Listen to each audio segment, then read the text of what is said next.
Okay, let's start with today's session. So before that, let me go to the agenda and show you what I have in my agenda for today. So I was about to start with supply today. Unfortunately, the systems are not there. That's what I understand. So I'll take a turning point and I'll do the inventory optimization. So if I go to my agenda again, okay, so this particular topic I'm going to cover today in that case. Okay.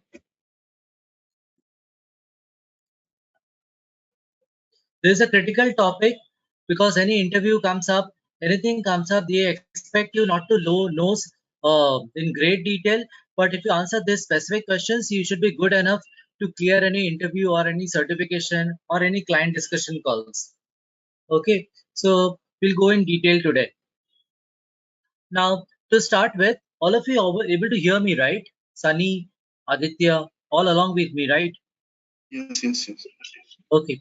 So what happens Yes, is, yeah, what happens is like when we have too little safety stocks in my company premises, that leads to stock out, right? If I have too much stocks with me, this leads to too much working capital with me. So I cannot have too much stocks at my factory premises. What happens is like always I need the right quantity of the stocks. So this is what inventory optimization is about. Are you getting it? Inventory optimization is nothing but the play of the correct value of safety stocks. Suppose I am visiting your home, and if I visit your home, you're going to offer some food stuff or something to me. So you will always have certain inventory with you in your home, right? Maybe you have a coffee or snack, something is there. You're not going to run to the supermarket that time and buy something. In the olden times, it was there, but now we have a habit of storing the things in the refrigerator and keeping it to the extent I need it. I will not keep and store 1 year of meat in my home or fish. That is not allowed. Too much working capital. So always when I say inventory optimization of IO, I need the right quantity of the stocks along with me. Are you all along with me? What is inventory optimization? We need to have the safety stocks in the right quantity. Having said that, when I see a supply chain network, it is spread across the entire globe. This is a manufacturing unit. Okay, these are the manufacturing unit coming up. Then these are all the distribution centers that is spread across the globe. When I say about inventory optimization, it is how much inventory I have to keep at this particular location, how much over here, how much over here. This is a question. Okay, it is not just one premise. It is like multiple premises across the entire supply chain go from Japan to US, from Africa to North America. Is my breadth and width of my supply chain.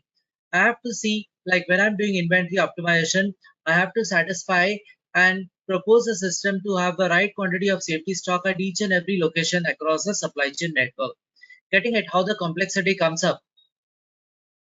Safety stock should be optimized and recommended across the entire distribution network, isn't it?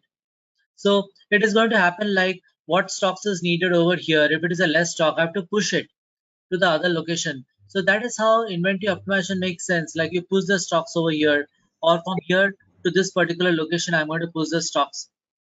Okay, so that is how it works out. Any questions till now?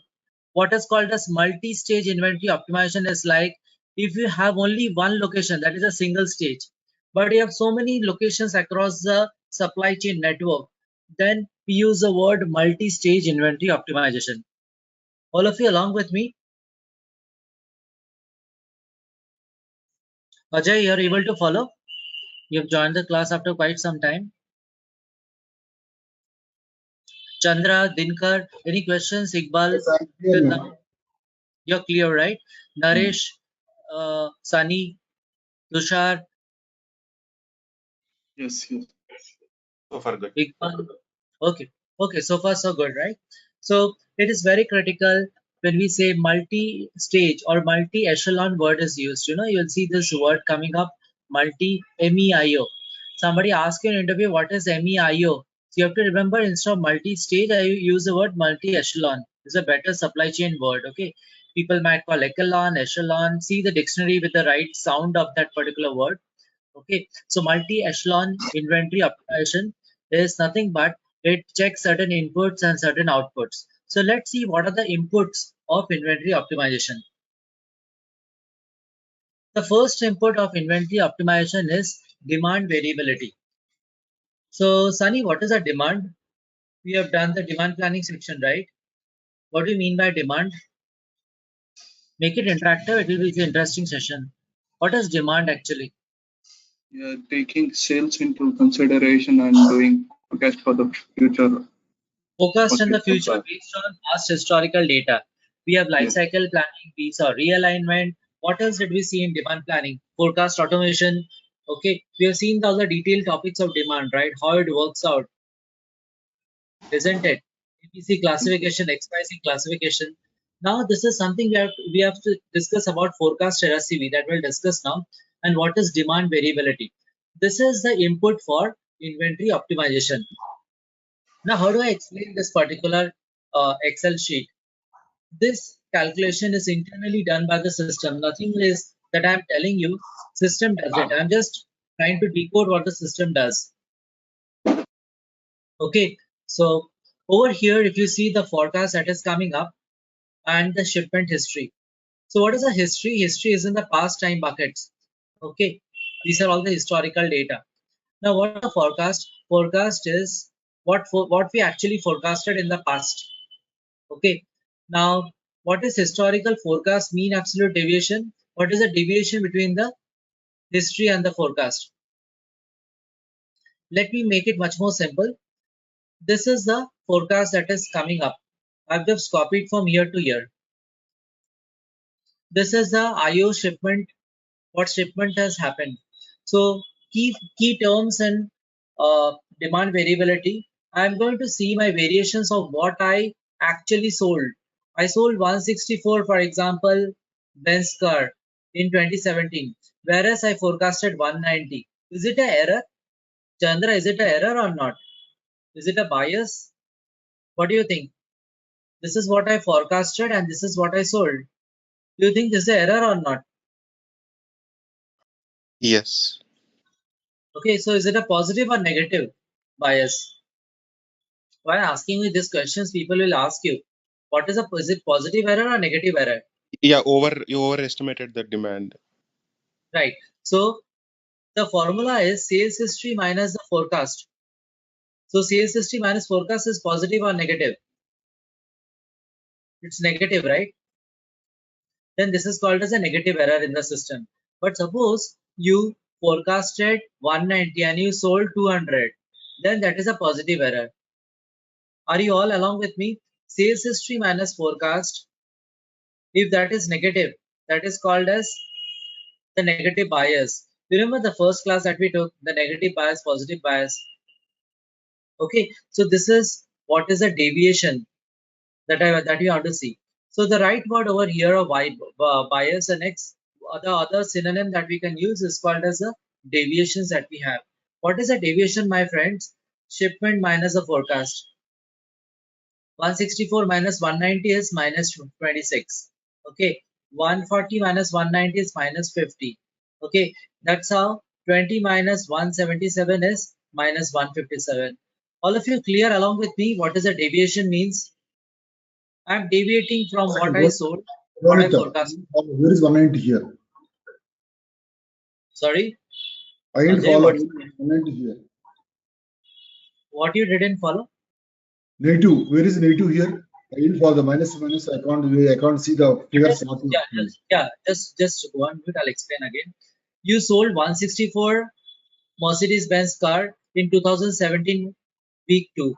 Okay, Okay. but you had forecasted 190. Okay. You said Okay. I'm going to get one. You said I'm going to get 190 marks in the examination, but you scored only 164. Okay, so what is the difference? Shipment minus history is 164 minus 190 minus 26. Minus 26. Are you aware now? Now what is over here? 220 is actually sold, but you forecasted 200. So what is this? This is a positive element, right? You sold something more. You forecasted 200. Getting it, Ajay? Yeah. Okay. Okay, fine. So this is called shipment minus forecast, which is nothing but my deviation. We have been discussing about outliers. I'll come to this particular portion again. Let me go to the next page and try to explain something more. This forecast I've taken from the previous slide and shipment from the previous slide. Now, what is the total forecast? Chandra, what is total forecast? Is the sum of all this forecast, right? Aditya, what Yes. is the total shipments? What do you mean by total shipments? Total shipment is total sum of all the Sum of shipments in the past, Sum of right? all the history in the past. All the history. So I'm telling my total history in the past is 5353. Okay, and my total forecast is 7217. Now, what is the bias? The bias is total forecast minus the shipments, total shipments, total shipments. divided by total forecast. This is the standard statistics formula for the bias. Like I explained bias definition, the shortest form of the brother of bias is called deviation when you see only this part. But bias is across the time horizon. I want to see the bias. So I'm doing the total forecast minus total sales, total shipments divided by total forecast. So what is it? 7217 minus 5353. Okay, so that is 7217 minus 5353 divided by total forecast is 7217. Are you all along with me? Yes. Are you all getting this calculation? This comes to 0.25.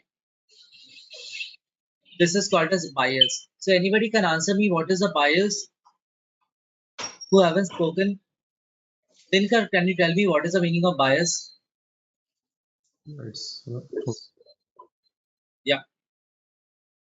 Just try out. It's better to speak out. Are you able to hear me? Yes, I can hear you, but I cannot get any answer actually. Okay, so Speak out. bias is like total forecast minus the total shipment by the total forecast. So for the whole Correct. volume. So that's coming to 0.25, right?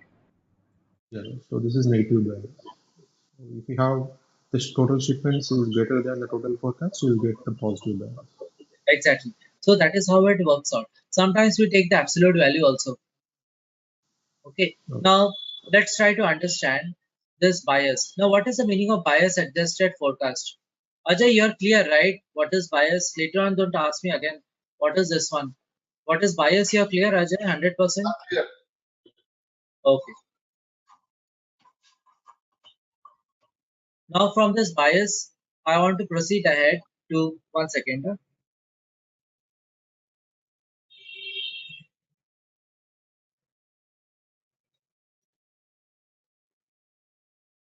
Over here, if you come here, you'll understand like bias adjusted forecast. So what is a bias adjusted forecast? Any guesses what is a bias adjusted forecast? Forecast is 190, right? 0.477. Forget the decimals. My forecast is 190. Now I have adjusted the bias means I multiplied by 0.25. Anybody has a calculator? 0.258.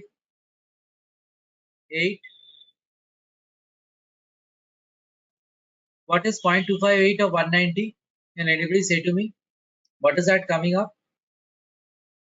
What is 0.25 of 190? So 49.02. 49.02, right? So what is the meaning of bias adjusted forecast is your 190.477 minus 49.02. Are you getting it? This comes to 141. Along with me, all of you.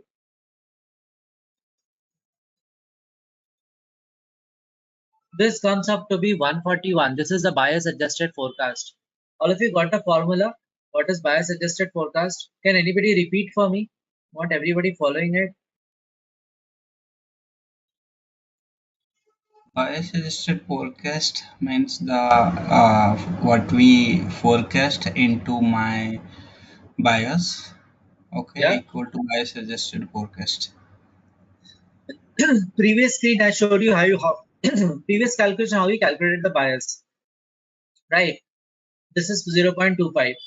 Now what is a bias adjusted forecast is, this is my forecast 190, I have taken it. I have multiplied by the bias 0.25. So that value is 49.02. So 190 minus 49 is 141. 190 minus 41. So take over here 200. 200 minus 49 is how much?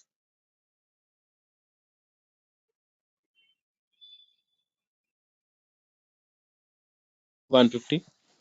About Yeah, 150. but am I doing the right thing over here? I am supposed to take 200 multiplied by, 200 into 0.25, right? this is how it should be, 0.25. Right. Are you getting it? 200 minus 125. So what is the value that is coming up?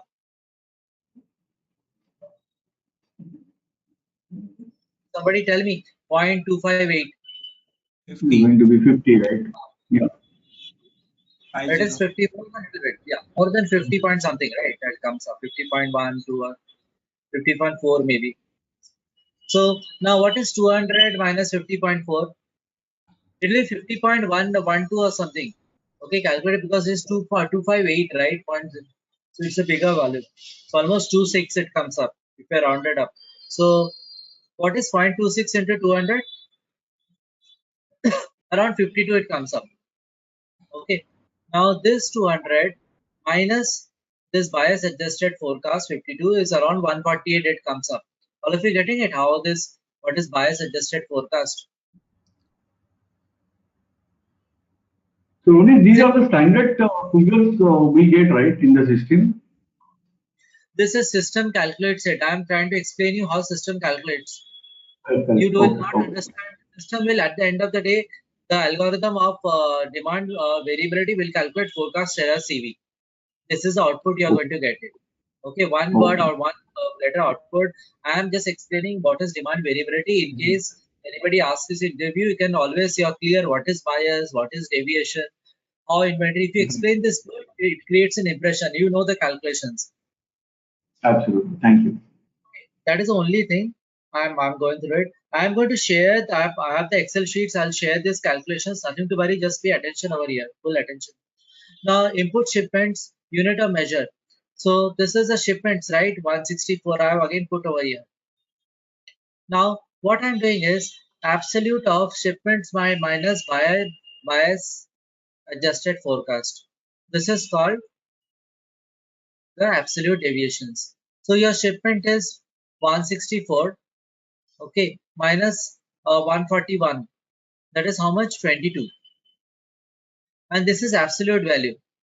All of you getting what is the absolute deviation? What is the shipment in this period? Shipment in this period is 220. Right. 220 minus the bias adjusted forecast 148. That is equal to 71.657. You're along with me. Yeah, Ronit. Okay, great. So that is how it goes about. You calculate the absolute deviations in this particular fashion. Now, what is the mean of absolute deviation? What will be the formula? I am going to take this entire chunk and I am going to divide by those quantities. Suppose this is 24 months, I'll sum it up and divide this. So this is called mean of absolute deviation, or we call mean absolute percentage error. This comes right, we call MAP. So you understand what is the meaning of mean of absolute deviation, MAD. All of you along with me, what is MAD?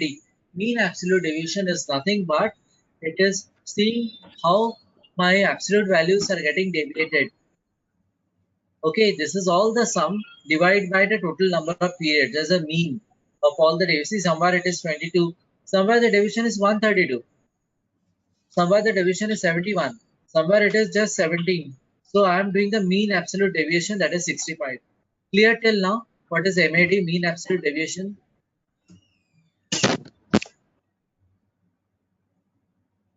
Is it clear? Now, what is the forecast error CV? This is the main output of demand variability. Forecast error CV is this average of the forecast and average of the shipments that is coming up. Okay, and maximum of average forecast or average shipments that I'm going to take. So, what is the maximum average forecast and average shipment? What is the maximum? 150 is greater or average? So you understand what is the meaning of average forecast, right? This forecast, I'll sum it up and divide by n. Similarly for IO shipments, average shipments, I'm going to sum it up and then divide by number of periods. All of you along with me, what is average forecast and average shipment? Then what does the formula says? Formula says maximum of average shipments are average. So maximum average forecast and average shipments is 150. So this is the maximum of both these values, isn't it? So what is forecast error CV? Forecast error CV is 0.54399. What is the formula? It is 1.25 multiply this is statistics formula. Don't ask me like how it is derived. This is statistics as given directly. What is the forecast error that happens? Coefficient of variation 1.25. Can anybody help me? What is MAD? What is MAD? Ajay, what is MAD? Absolute An deviation. absolute deviation. Yeah, so but what is the value? 3. 65.3. Ajay, what is the value? You can tell me. 65.35. 5.35. Okay. Now, divide by what? Divide by maximum of average forecast and average shipment. So, what is the maximum, my friends? 150.3. 150.3. 35. Clear? What is this comes up to? 0.54.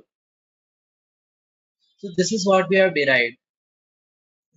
By seeing the calculations in system, you will not understand internally how it's done. This one I have broken down into pieces so that you should be able to understand how the system works.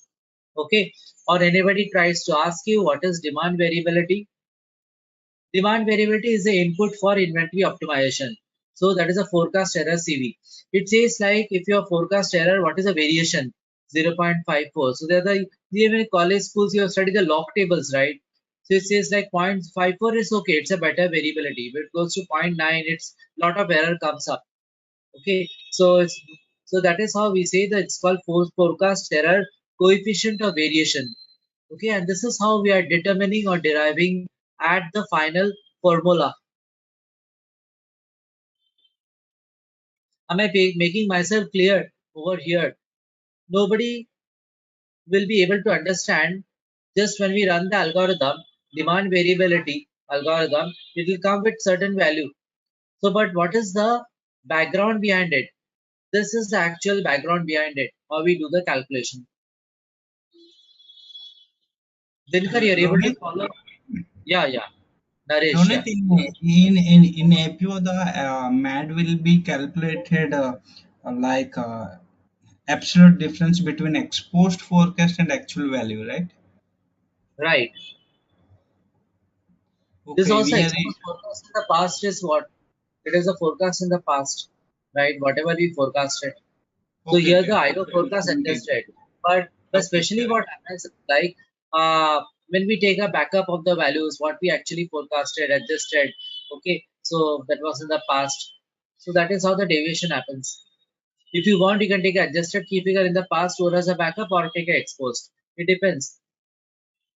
Yes, I saw that Okay. 2017. Okay. Yeah, But this is I what do. the actual forecasted we had done in the past. That's what you are interested. Okay. Suppose I was in 2017.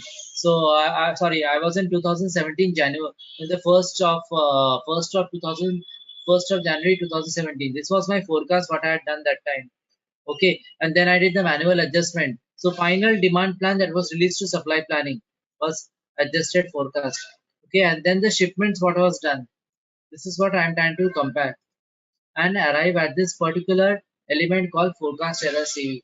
Somebody asks you forecast error CV, what is that? You say this is a demand variability, output of demand variability, and this is the input for inventory optimization. Just remember this formula. This is forecast error CV is 1.25 multiplied by mean absolute deviation divided by maximum of forecast and average shipment. And there are a lot of calculations. You can try to give example. If you want to sum out the forecast shipments, you give the terminologies like biases. This is how you use the bias, and then we try to derive at the absolute shipments. Try to talk in different angles, like what is the meaning of deviation.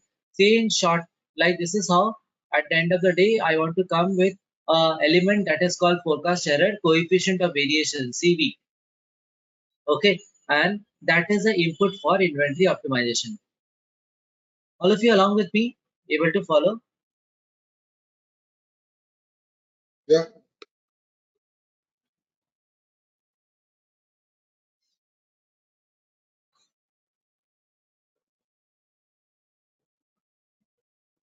Okay, just I will take 1 minute break. I'll just be back. Just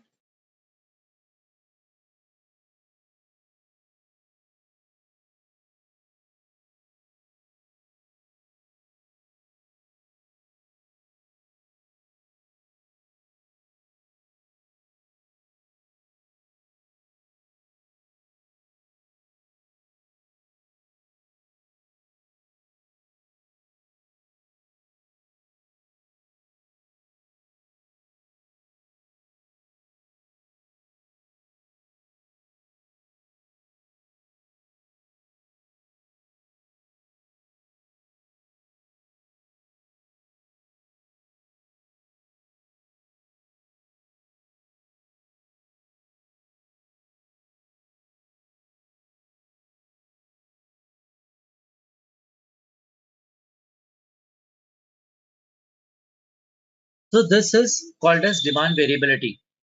What is the meaning of supply variability? Any guesses, Naresh? What is supply variability? You're from supply planning side. Can you tell me any guesses? I'll explain, of course. Shipments. Yeah, Actual shipments. yeah. Go ahead. Ajay, you want to answer? What is supply variability? See, supply variability is called actual shipments. What are exactly happening compared to the forecast? This is called actual shipment. It's called shipment variability, supply variability. Or maybe the stocks, how much we produced in the plant with respect to the forecast. This is called supply. For example, forecast is 100 quantity, but supply is 80 or 120. This is called deviation. Is called the supply variability. No. That is demand supply variability you're talking. What is supply variability? Anybody want to tell me what is supply variability? Aditya Banerjee, you want to try? Aditya, What you want to try? exactly we have purchase orders and stock. Purchase orders and stocks. No, just let me explain. This is there. Now let me explain what Whatever. is the supply variability. Yeah, go ahead. Whoever wants to explain. Yeah.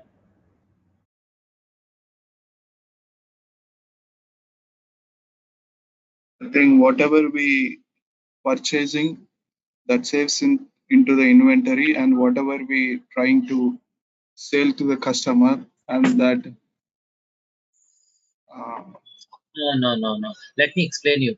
It is a variability between the planned date with the actual delivery date. Suppose Sunny, I'm trying to say you, I'm going to send you chocolates, okay, to your place on 20 August.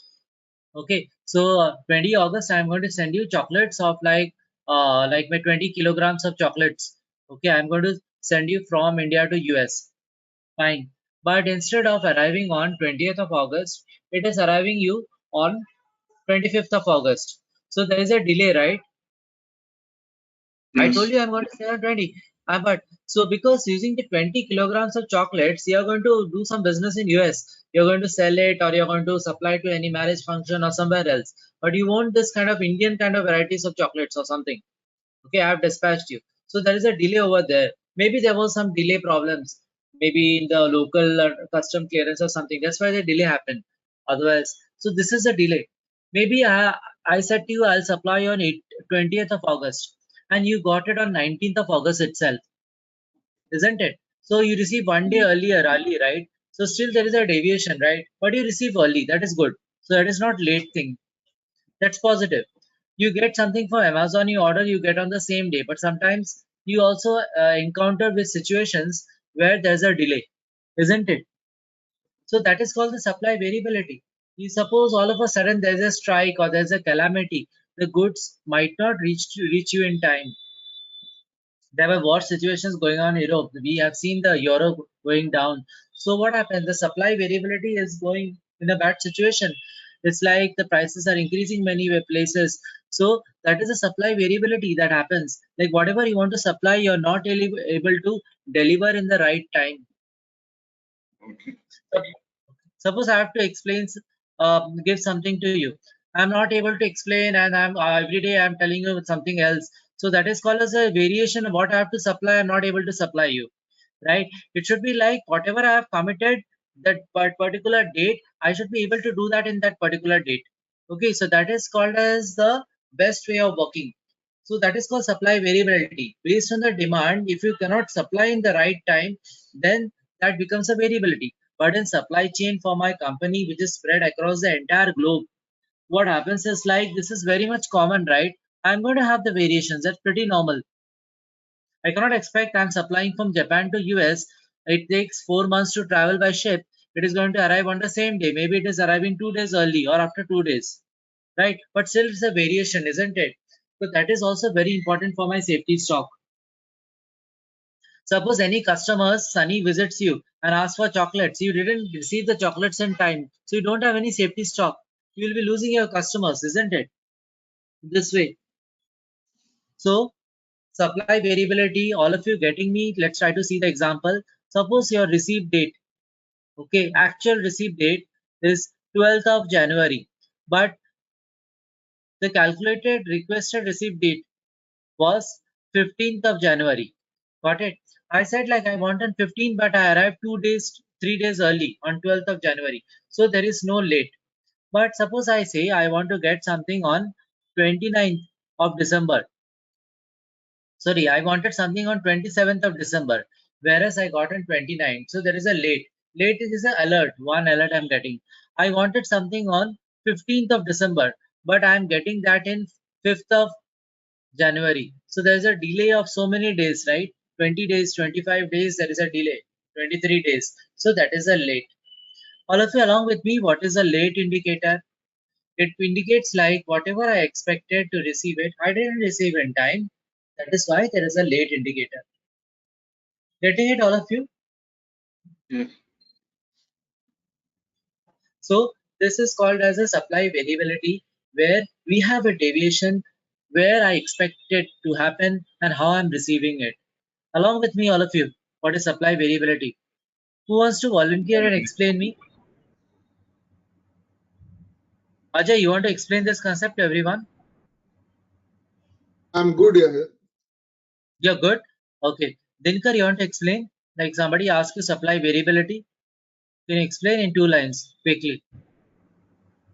Yeah, whatever the expected stock to be delivered on date and the date which we received on, the difference between that dates is called a variable, supply variability. So the planned Uh, delivery date was some date and the actual delivery date is something different. The variation is called as the supply variability. Simple Got word it? is planned delivery means actual shipment, actual goods issue date. Am I correct? Yeah.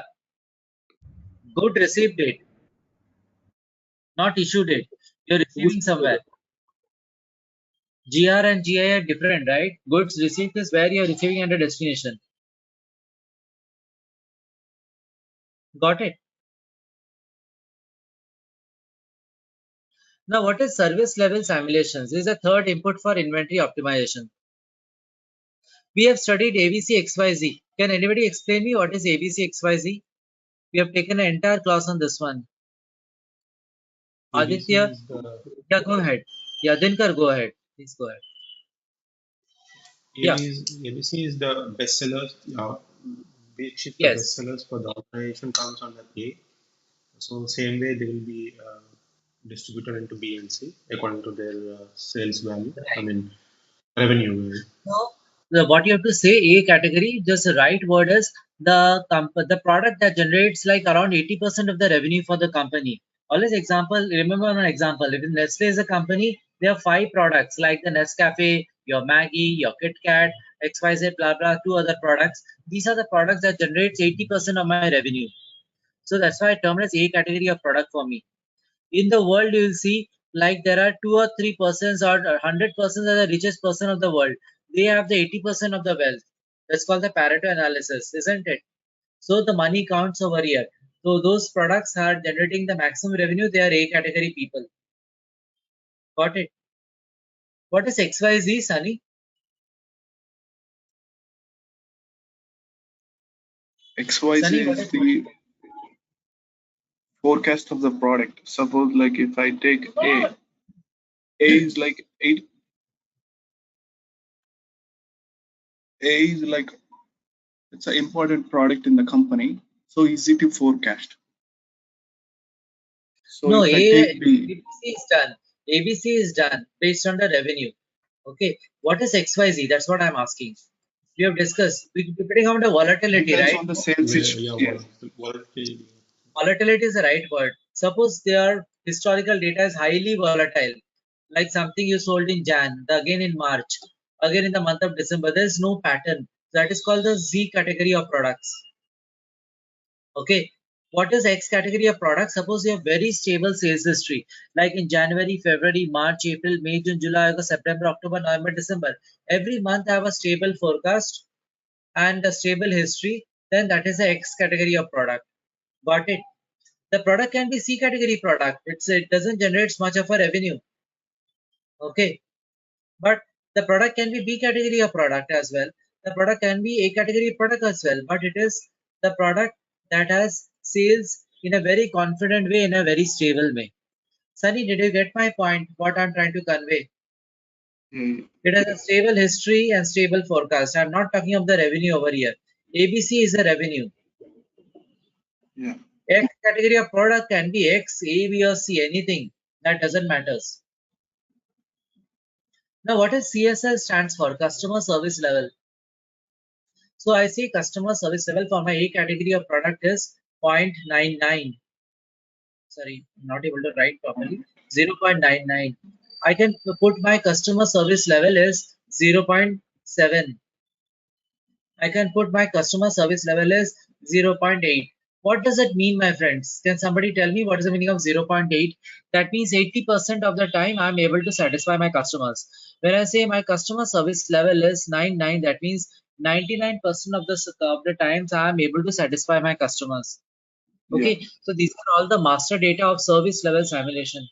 So we talked about demand variability, we talked about service supply variability, and this is a service level simulation. This is called the service variability. If I say for this particular combination of product, that is A,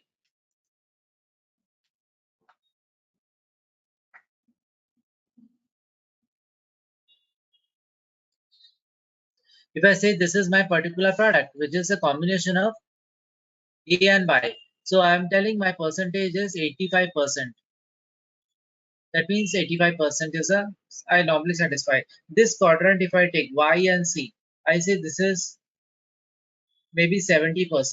If I say A and X, maybe I say 90, it is 99%. So for different varieties of product and combinations, depending upon how A and X, Y is there, I can determine my service level simulations, or sorry, customer service levels. But a data scientist gets a fair enough idea. So again, you have to understand, somebody asks you the significance of ABC, XYZ, you have to say like this works as an input for the inventory optimization to determine the customer service level. ABC and XYZ combinations have a variety of benefits. It has actually helps to determine as a filter for forecasting that we already studied. Next, this is also used as an input for inventory optimization, where based on the ABC XYZ graphs, we can decide which product should have a customer service level beta version. Now, suppose a C and Z category of product is there. I think I can put service level as 75% if you want, because I won't want a product which is generating maximum revenue. When it is delay, I'll not try to buy a I'm not going to order a flight, not going to procure a C category product by a flight and deliver very urgently. I've kept it like 75%. But A category of product which is generating revenue, I cannot fiddle with it. Got it? So I have to put higher service level for this particular product. All of you along with me. See that AZ and BZ, they will have a high impact on the safety stock. So they will have a better, higher service level. Okay. So they will have impact on the safety stocks. Reorder point method can be implemented. It depends on what is soft. But over here, try to understand what is the meaning of service level. That means if I put 85% means 85% is my service level. This is the language of inventory optimization. So if I But come over here, so yeah, Ronnie, go how ahead. are you coming up with a number actually? This is a data scientist derives it. Based on these values, what should be the customer service level for your product company? Oh, Okay, okay. I have hundred thousands of products. Then some responsibility you have to give to them. Based on this, you decide your customer service levels. They are going to come up with the figures. So here, the business, they are really a data scientist is needed over in this implementation. It's not just we come and suggest something. Otherwise, we cannot come with the figures what company wants. They have their legacy. Once a company wants to implement inventory optimization, it is very important. Like we have a able person in statistics who has done a master's or PhD who comes and actually works along with the consultants. Just raw consultants cannot work in this way. So we just plug in the numbers that we receive from the data Yeah, scientist. we have to get this from the business. We have to explain this to the business, and the data scientists understand this concepts quite well. So they are earning a lot to understand these things. Okay, that is the studies they have done in PhD in these subjects. So when they explain, they said yes. We have to ask them, please give us a list of it. Please give the list for your products. What is supply variability? So this is a custom logic that we feed in IVP. Demand variability system calculates it. That is fine, but then so data scientists will go and see this calculation. How does it work? This is correct or not? That is their duty. Okay. Got it.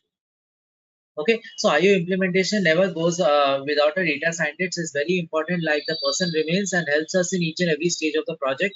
At least during the design phase, when we want from them the exact fixation of the data. I can, as a person, how will I understand this is 5% or 6%? I want them to give me the values who are from the business. I don't know any product as a consultant. Hardly we are going to stay with the client for 6-7 months for implementation. Do you expect like in 1 month we study all the products and come out with? We can propose them. This is ABC XYZ. You give us the numbers. Which customer you want to satisfy, which not, depending upon this quadrant.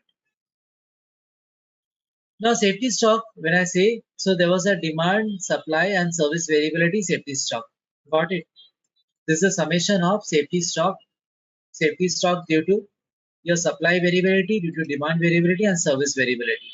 And this summation is called recommended safety stock. Very frequently asked questions in interview, what is a recommended safety stock? So you have to answer very clearly and clean way, like this is recommended safety stock. This is the output of inventory optimization. Very important. When I started with my inventory optimization topic, which word did I use? Right quantity and the safety stocks, isn't it? So what we are coming as output of inventory optimization, I say the output of inventory optimization is recommended safety stock. And that is depending upon three parameters. One is demand variability safety stock, supply variability safety stock, and service variability safety stock. Demand variability safety stock depending upon forecast error coefficient of variation, that is the input. Now supply variability safety stock, this is something the ratios they are provided by the data scientists depending upon each and every product, what is the variations that is happening. And service variability is also provided by data scientists, like what service variability he wants to keep for each and every product. These are all the inputs for inventory optimization. That's why the recommended safety stock is a summation of the safety stock suggested by demand variability, suggested by supply variability, and suggested by service variability. Okay, this is a sum of all the three variations that forms your recommended safety stock.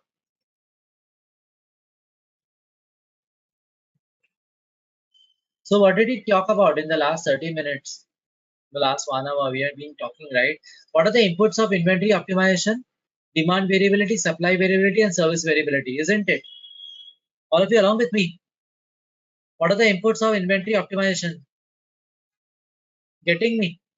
Sunny, you're able to Yes, follow? yes, Chandra, I'm just yes. summing it up. Naresh, so what are the on what does it depend? It depends. Forecast error. This sheet I'll be sharing with you after the class. So nothing to worry. Just pay attention. Complete attention over here. Okay. Service variability. The coefficient of variation. This is supply variability. Customer service level. It depends. What is the service variability? Along with me. So what is? These are the inputs of inventory optimization. Now multi-echelon inventory MEIO, this is the algorithm that is used for inventory optimization. How do we run it? If you go to run, okay, you will see the inventory optimization that is coming up. We'll take a normal one, not advanced. So over here, you will be able to see like there is a run that is called as multi-echelon inventory optimization, global multi-stage inventory optimization. But if you go and run it, what happens is like it is going to run this particular algorithm and it is going to try to take these three inputs. Okay, and what is the output of inventory optimization, my friends? Demand variability, safety stock, service supply variability, safety stock, and service variability, safety stock. So this is nothing but your recommended safety stock. Recommended safety stock. So are you getting the gist of what is multi-echelon inventory optimization? It is nothing but this is an algorithm that takes inputs. Okay, what are the three inputs? Forecast error CV, supply variability CV, and customer service levels. Okay, this is demand, supply, and service variability. And then the algorithm runs. And at the output, it calculates the recommended safety stock, which is based on demand variability, safety stock, supply variability, and the service variability. If you answer in this question, you are done with your interview or any certification. There will be twists and turns on this one. A very important part. What is multi-echelon inventory optimization? Somebody asks you, you have to explain this in detail, or you go through the recording once again for the past 45 minutes. Try to make your notes. If you answer this point to point, you're good with that. Whenever you put in a CV, I will request you put like a line like inventory optimization touch base. If somebody asks you, say like, yeah, I have worked on a proof of concept for 2 months, so just I was helping somewhere, so I know some part of the logic. Nobody will expect you to know in detail. Okay, what is the calculations? Okay, so but if you answer this much, that will give you a weightage or the gravity in your CV and your interview. Along with me, all of you, what is recommended safety stock? It's a combination of all three, right? Plus, plus, plus, plus.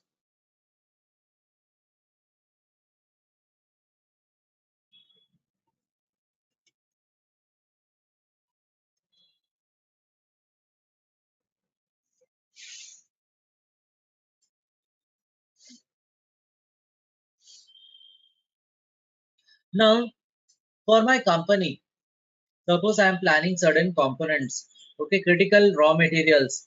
I'm not going. So for this, I want a safety stock. So what is the recommended safety stock? We already calculated right now, right?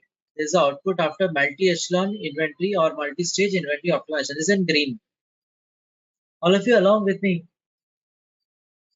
So if there is a huge variation in the coefficient of variation of the demand, it's followed a pairing, then your recommended safety stock will also increase, right? If the supply variations is too high, Sunny, if I'm going to tell you I'm going to give chocolates in the 25th on 20th of August, but instead of that I'm sending you in October. That means there are a lot of variations what I commit and what I give you, right? 3 months delay. Supply That means variation. you will be very afraid of me what I'm sending. You will not believe me. So you'll always prefer like you keep high amount of safety stock from other vendors and keep, isn't it? So if the variation increases, then you will also think of building the buffer, right, and keep it. But suppose I commit you, I am going to send you something and I give you in 1 or 2 days here and there. Then you're happy with me. Then your variation is less and your recommended safety stock, you're not going to maintain a high safety stock. Okay, you can tell your customers, yeah, I'm going to send you tomorrow or day after tomorrow, not after 3 months. So all of you get it. If your coefficient of variation error increases, okay, then in that case the safety stock also increases. Hi, 1 second, Rohit. What is the period 1, period 2, period 3, period 4? What is the time intervals? I have to still explain. Ajay, just wait. I just in the first point. I have to go. and explain each and everything in this graph. I'm just explaining the safety stock right now. I have to come on this all these points. Ajay, you're clear with safety stock, right? One What is question here. Safety stock is basically demand, right? Demand element, right? But it's not exactly the stock element. Am I correct? No, I don't understand your question. Once again. The safety stock is nothing but demand element, not the supply element. What is safety stock? It's neither demand, neither supply. It is a stock in the premises. No, If you have I think you have 100 chocolates with you, that is a stock to meet the difficult situations, right? And this is what are the inputs for that calculating both demand variations, supply variations, service variability situations. All this sums up and forms a recommended safety stock. That's what we are discussing, right? Last 1 hour. yes, I understood. But actually, demand element basically not supply because it doesn't come out supply. That's what I want to say. Am I correct? No, don't confuse Ajay this way. Stock is something is like neither demand nor supply. It's a stock that remains in your factory premises. Okay, Reban, this is a safety stock. So you have to supply it based on your demand. That is always there. But this is a buffer stock or recommended safety stock that you should always have it in hand. Okay. Okay. You're going to meet your demand by your supply, definitely, based on a service level. But it is nothing like demand element or it is supply element. It is nothing but it is just a stock. It's a part of inventory component. Demand element is forecast. Supply element is a purchase orders. Stock is neither purchase order, right? It is something I am going to recommend this reorder point or something. That is your inventory. Are you clear, Ajay? What is the safety stock?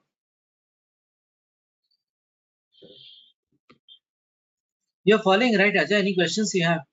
Like what is the recommended safety stock? Oh, that's fine. The stock, yeah. So there can be situations where if I don't give to Sunny is ordering me something in the month of August, suppose I'm supplying after 2 months. Okay, so Sunny will always try to see like he's maintaining sufficient safety stock. He'll try to see 100 kilograms of chocolate is always with him. So that even if I supply him late, he is able to satisfy his local customers. That is recommended safety stock. Got it? Right. Okay. Now, what is a cycle stock? You know, a cycle, you drive the cycle, right? The cycle wheels of the cycle. It starts from year and ends here. I call one cycle. 1 year is, what is a cycle? 365 days is 1 year cycle. What is a 1 month cycle? Is 30 days. That is called as a cycle. Suppose I am in my home, I am buying a detergent, washing powder. Detergent is like 3 kilograms of detergent is needed by my family. Okay, in 1 month. Okay, I'm just giving a figure, rough figure. So what happens is like my family consumes 3 kilograms of washing powder. Again, in the next month, in the on the 1st of September, I'm going to go to supermarket and again once again buy 3 kilograms. This is called as a period.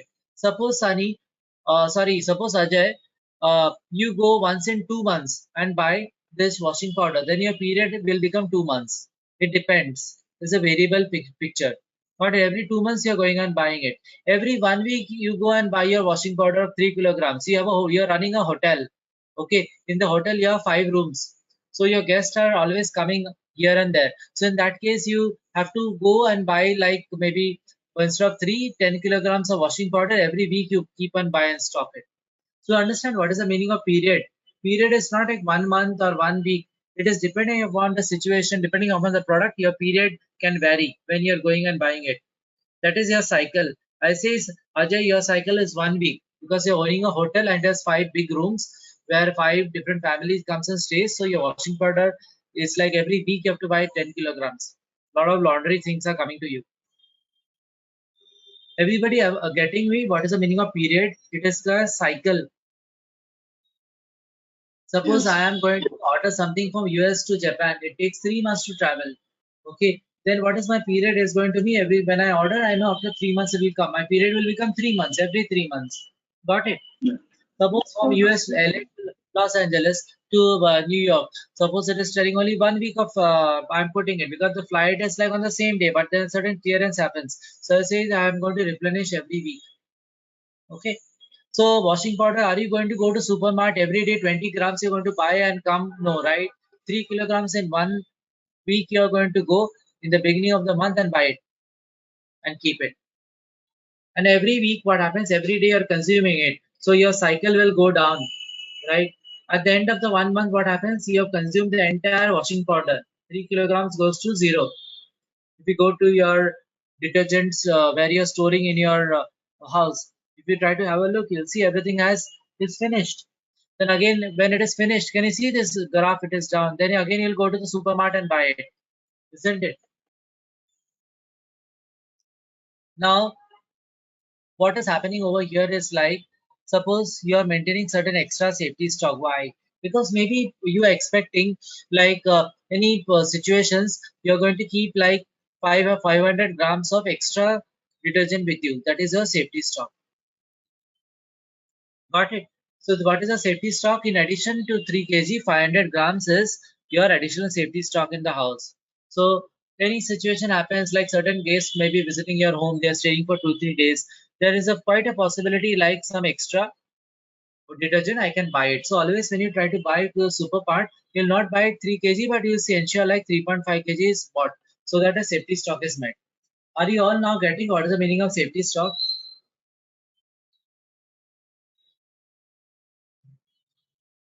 Recommended safety stock is on the top of your cycle stock. You're actually consuming 3 kg, but you're keeping some stock in buffer. All of you following or not? Or you're not following anything? Cycle and safety, they are very favorite questions of any interviewer. What is the difference between cycle stock and safety stock? Ronit, I have Cycle stock, here. yeah, go ahead, please. Yeah, so you were saying that like for a certain period we have like this much of needed quantity. So say suppose here you said 3 kgs of Yeah, your voice detergent, is not but very you were clear. Can you use a microphone or something? Yeah. okay. Just a second. Okay, just Yeah. give me a minute. So now I'm able to. Are you guys able to hear me? Yes, now this is quite Okay. So fine. okay then. So we are saying that like for certain period we need to have certain much of stock. For that, on the top of that, we are maintaining some safety stock, right? Correct. So I have ordered some safety stock this time. So if it is here in this case, you ordered like 3 kgs for a certain week. No, no, you're not You need ordering anything. detergents. You're I mean, not, like not ordering. You're ordering for the a cycle week we stock. are yeah, for a week we are keeping 3 kgs of detergent. On the top of that, we are maintaining 0.5 kgs of safety stock, right? So Yeah. for the next week, when I go or when I order something or when I buy something, so again we buy out 3 kgs or we'll be buying 2.5 kgs So as we what have a happens? safety stock. Your 0.5 kg will always remain with you at home. Will always remain with you. So you know you're Okay. going to consume 3 kg. Okay, but the moment it is going to touch your safety stock, you already covered a buffer. In this month, some certain unavoidable situation happens. You already consume more. Okay, you Mhm. compute also. When you go to the supermarket, that time you're going to buy 3.5 kilograms. Okay, it's your decision because you want to Okay. always see like, every month my buffer. See, suppose this month you didn't consume your safety stock, Okay. then good enough. Next month you only buy 3 kilograms of detergent. But suppose this month you are consuming your safety stock. Okay, so a lot of things Okay. has happened. You went for picnic, came out, you washed a lot of clothes. So the next month you are going to buy 3.5 kilogram. Okay, so your cycle out of which is 3 kilogram and zero point 0.5 you are buying extra. That is your safety stock. Got it? Okay. Okay. Your cycle is actually what you are consuming. Cycle Understood. is like one cycle of month, whatever you are going to consume in 1 month or 1 week, whatever is your cycle. Suppose you're buying some meat. Meat is like 1 week is a replenishment, right? You cannot buy 1 month of meat and keep at home. Okay, every supermarket you're going to 1 year meat is finished, then you go again once again buy. So your cycle may be like every week, but sometimes we buy the breads and other things, right? When you go to supermarket, bread expiry is 3-4 days, so you're not going to stock 1 month of bread in your refrigerator, isn't it? Every 3 days is the period for buying the bread, or 2 days you're going to after the expiry date, isn't it? Yes. Yes. Depending upon the product you're buying, your safety stock cycle staff will show the colors. So we don't Yeah. touch So, the safety stock until unless needed. Depends on the product, is it? So yeah, what is the hello. question? I did. Sorry, go Go ahead ahead, with your Sanjay. question. I think Yeah, someone else was asking questions, so they can go ahead. yeah. I heard someone asking a question. So I'll start No, taking no, I up was Chandra. saying, Okay, I Sunny, was you are. saying yeah, it depends on the product, right? We go with cycle or either safety stock. No, we have to go with all three: safety stock, cycle stock, and pipeline stock. All the No, you products will said have. if I take the example of meat, so I can't put safety stock, is it? See, it Or if is I like take the bread, you're going, it's like a 3 days expiry, so I can't put the safety stock. so you're going to at least you when you buy, you see like what 2 3 more prepared. Your small piece you're keeping extra. So somebody comes to your home, you're able to serve them in the Europe. Like people try something extra and keep. If not, they're going to consume that safety stock and then buy something. Always try to see like it doesn't means like the same that is expiry date you're going to consume it. I'm not talking of the shelf life. You're keeping something extra at home. Suppose this week no guest came to my home. Okay, my safety stock was there. So this stock of bread, I'm going to consume it first.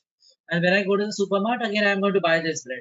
Okay, but extra bread that that I'm buying, that is like expiry date over here. Got it? Depending upon the commodity of the product. Are you getting, Sunny? Yeah. Okay, but definitely you need a safety stock.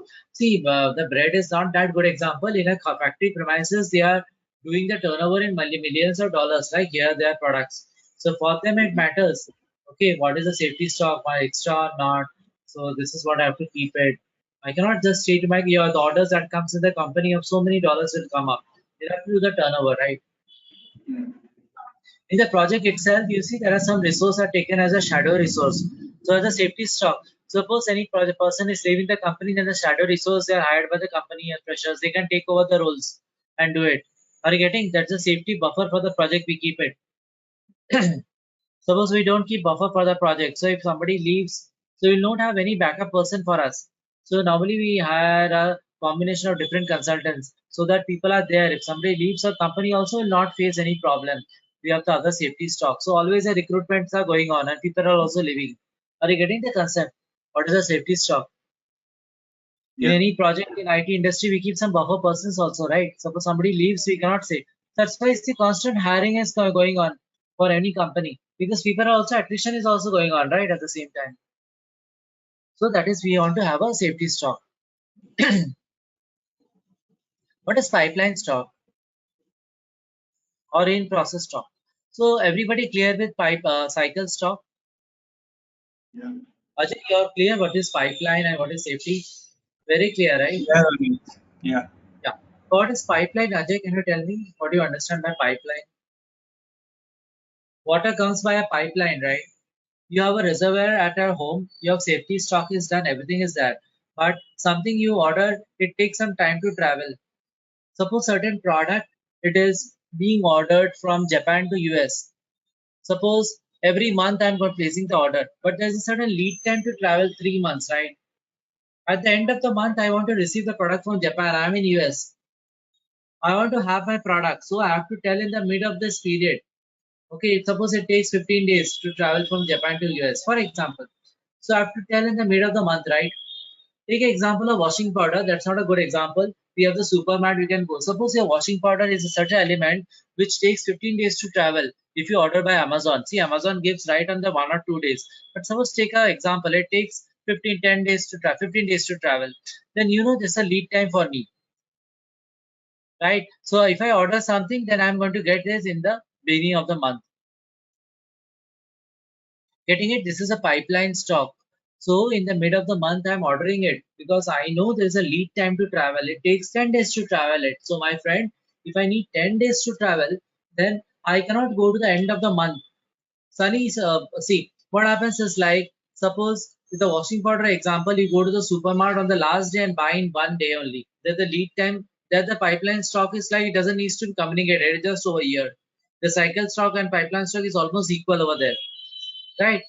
But for any big company, okay, which are doing the transactions of millions of dollars, do you think they are going to get in a small location called supermarket nearby? They'll get in 1 day? No, they're going to order before 15 days because they know there is a lead time to travel.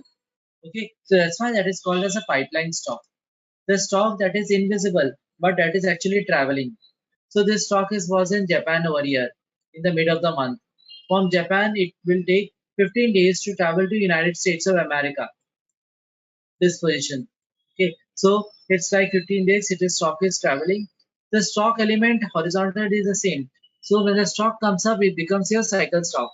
Your pipeline stock is eventually getting converted into the cycle stock that is needed.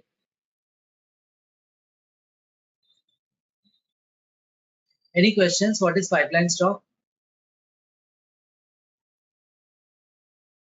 I want to take a pipe, make a cycle stock every month, 3 kilograms of washing powder. Suppose washing powder is coming from Japan.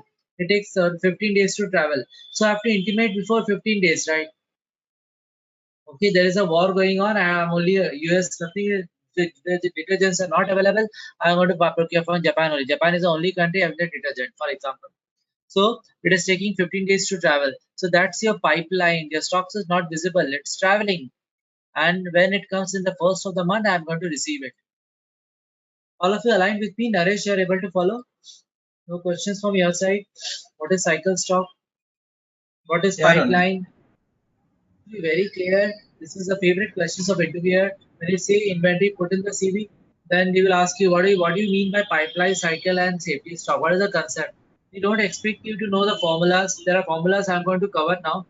I will ask you to keep this in mind, put in a piece of paper when you go for any interviews. Remember this and go. But this concept should be very clear. What is safety, what is cycle, and what is pipeline? You cannot say I don't know what is cycling. Cycle is so simple, right? Entire month is a cycle for you, depending upon the demand. Suppose your demand of 1 month is 3 kilograms of safety stock. So that becomes your cycle stock. This is where I was coming to a question that is raised by Ajay. Ajay was telling demand is the stock. So the cycle stock, Ajay, this is your demand element. Whatever is a demand is actually a cycle stock. Got it. Recommended safety stock is not a demand, it is extra that I'm keeping as buffer. Ajay, you're along with me. I'm with you. Great. Now, what is TIP? Somebody asked you what is TIP? Target inventory position. Once it is time pass or something is a target inventory position. It is a total of your recommended cycle and pipeline stock. So if you see this curve over here, this is a total of this plus this plus this. This is your target inventory position. Now, if I come over here, my friend, and I'm going to show you something in this particular line. If I try to draw graph over here this way. So what is your target inventory position in this line? This is only this much plus this much. Got it? What is the target inventory over here? This plus this. Are you getting it?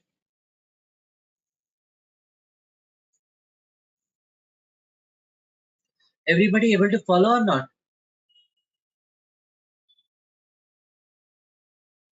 Ronit, could Can you you repeat please that one explain more time, Adi? again? Yeah. Suppose I draw a line over here. Okay, Naresh, just tell me. Naresh, I take this particular point. Can you tell me what is the recommended, what is the target inventory position at this point? This particular point. This is equal to your this pipeline stock plus this cycle stock that is remaining plus this safety stock. Okay, this is a target inventory. What is the inventory position on this location, this point? In this period, okay, these are the days of the month. Maybe this is the 15th of the month. The inventory position is, this is your stock plus your cycle stock plus your stock. This is invisible stock pipeline, but this stock is traveling, right? So in this situation, what is the target inventory position? I'm going to say it is accumulative effect of these three. Got it, Naresh? What is the cycle situation in this point in the curve? It Yeah, is only Ronit. this much plus this much. See, plot a point, na? That is a target. Target inventory position is not at the top. It is like it can be anywhere across the line. But in the interest of graph, they have shown this is the target inventory position. This sum of this plus this plus this. What is my target inventory in any situation in 10th of the month? This is my target inventory, isn't it? All of you aligned. What is the target inventory?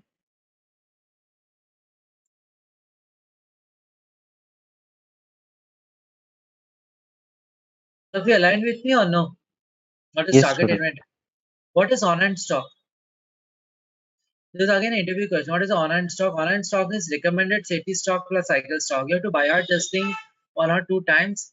This is the only way to know the inventory optimization. One more time, go to the recording. What is on-hand stock? What is there with you in hand? That is a cycle plus safety. Are you simple now? On-hand is total of recommended and cycle stock.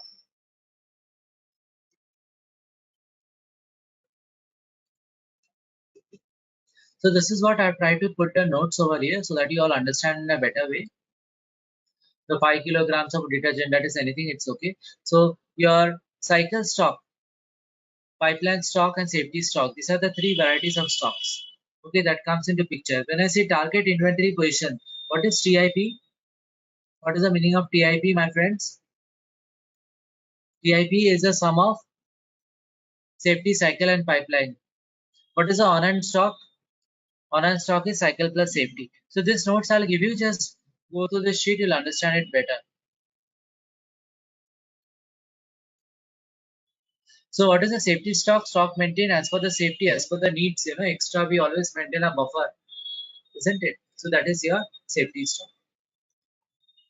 So your demand is actually 800, 900, 400, but you try to prefer, you're getting 100 extra.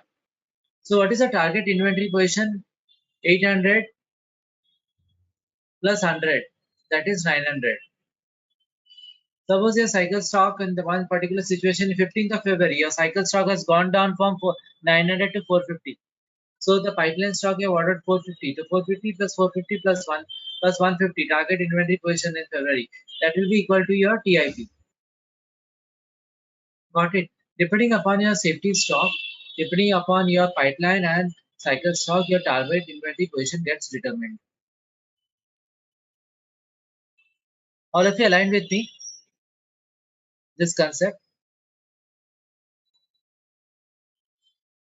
Okay, let's take a 5-minute break and then we'll discuss the next topic about the calculations. Okay, this is a critical topic. So let's spend some time. So is it okay to take a 5-minute break and then rejoin again? Yeah, Yes, sure. Ronit. Yeah.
Hi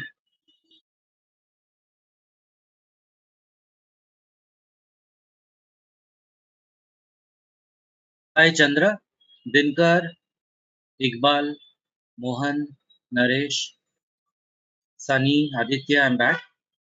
I run it. And let's continue with the second half now.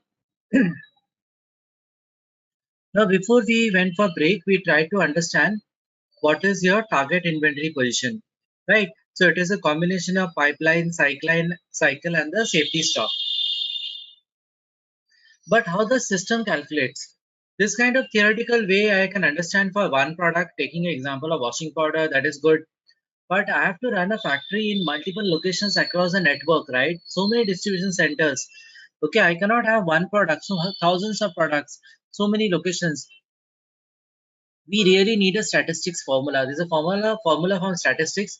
It says Z into sigma multiplied by square root of lead time plus PBR. So something I wanted to explain, what is a PBR?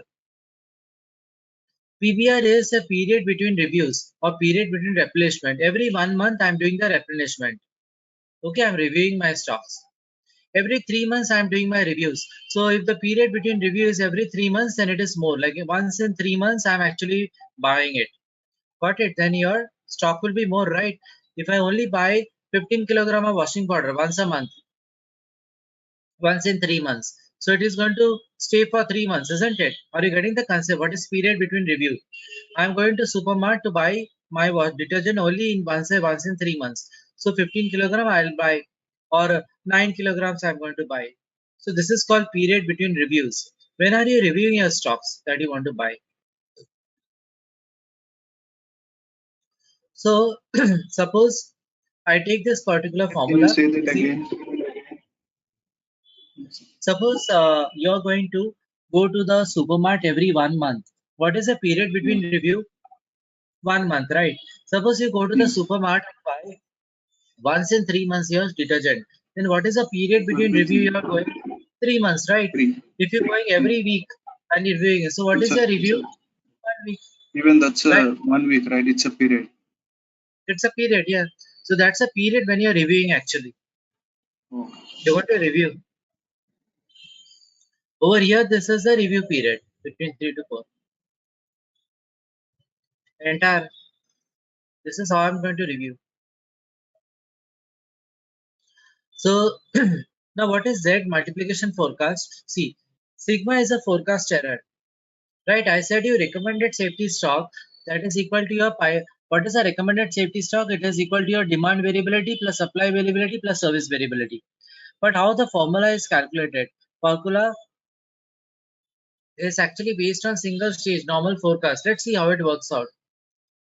Take one particular product. Okay. Now over here, I'm telling based on my formula, the is sigma multiplied by Z by square root of lead time plus PBR. Consider this period 1, 2, 3, 4. Okay, what is the forecast error sigma that is coming? Sigma is coming like 25% is the error CV, 0.25. Okay, the 25 is the error CV that is coming out. So now I am selling this is my supplier, S is the supplier, C is the customer. What is the CF? CF is called the customer facing node. What does it mean? Suppose this is a distribution center. This is facing your customer. Then the distribution center is called customer facing node.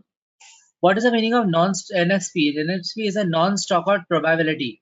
Non-stock out probability. That means 95% of the time I'll be able to satisfy my customer. That is your service level is 95%.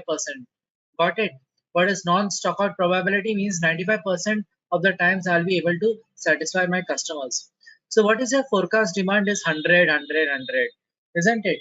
So your forecast is 100 and what is the variation? Sigma is 25.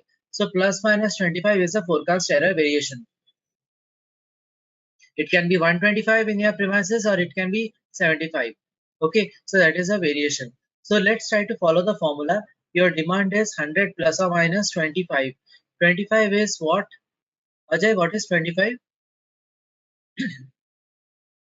What is 125? 25 is your sigma, demand variability. Getting it? So it's plus and minus. And 100 is the actual demand. actual forecast. Now, what is the PBR? I'm reviewing every 1 week. Every 1 week, I'm going to review.